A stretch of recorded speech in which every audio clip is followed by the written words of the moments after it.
let's talk chapter 6 of Well of Ascension. So, in the background of everything, Vin and Ham are sparring and training, and Vin's allowed to use pewter so that she but that's the only metal she's allowed to burn. Elend is thinking back on the proposal to train with them, and he doesn't see any point because if anyone's sent to kill him, they'd probably be an Alamancer and he would die anyways. So that's some insight on Elend and his character. Clubs comes in and we find out that he's been acting as general for Elend's army, and he assumes that Straff is going to attack maybe by the end of the week. Spook is back and around, and he outs himself that he was there. He throws a coin. He's like, my money's on the girl.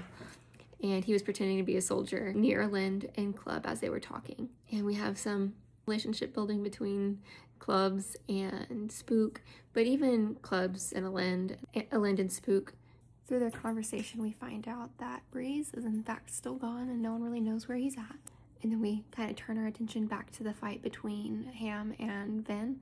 And Vin, as they're sparring, it gets more serious and she does a inhuman jump. And I think it's just playing into how there's just something special about Vin. And we don't know exactly what it is, but I would like to hear more about all these prophecies and stuff like that.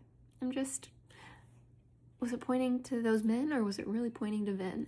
After the spar ends, Vin is declared the winner, and the rest of the crew that's left. So basically Clubs, Ham, Vin, and Elend, they all have like a little bonding moment, and Spook, he counts, sorry. But they have a little bonding moment, and then Vin and Elend split off, and we get to see one seer's body reveal, and they did a pretty darn good job at making and replicating the dog's body, and was still able to talk. So now we have a talking dog, Kandra, and we get some insight on, in Vin's mind, that she still thinks that the Kandra is going to break the contract and betray her, and that's probably, she's expecting this betrayal to be, worse, because, even though there's a contract, the Kandra can apparently break it. I'm curious to, I really want to see, this contract written out, and, what are the repercussions of not following it. But that is chapter 6, and I'll see you in the next.